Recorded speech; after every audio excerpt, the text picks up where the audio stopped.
Remember when one of the people asked Jesus if it's right to divorce, and Jesus said God allowed it because of his stubbornness?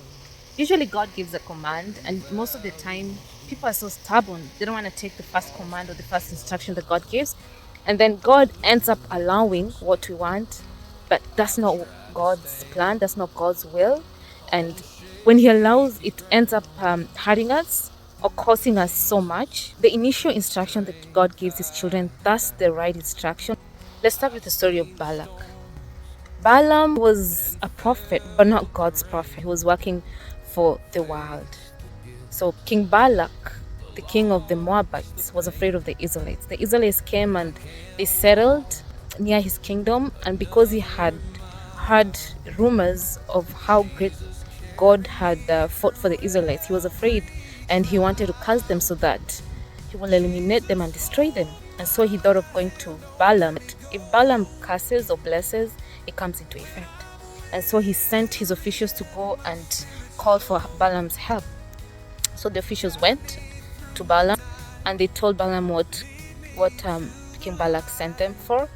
And Balaam said, "You know what? Let me ask my God first and see if it's his will for me to do this." God came to Balaam and told him, "No, don't go." He gave them that answer. The officials went back. King Balak didn't take no for an answer. He sent more officials to go and change Balaam's mind. They came back. Balaam went back to God and asked God if he can go the second time. God said, "Yes, you can go, but do as I say." God agreed the second time because of his stubbornness. If God gives you an answer the first time and you try to ask him again and again and again, he agrees because of your stubbornness. But that's not his will for you.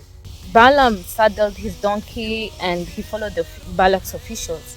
On the way, Balaam's donkey stopped 3 times because the angel appeared with a drawn sword for the purpose of killing Balaam. But then he ended up not killing him and gave a warning. And then he ended up going and he blessed the Israelites instead of cursing them.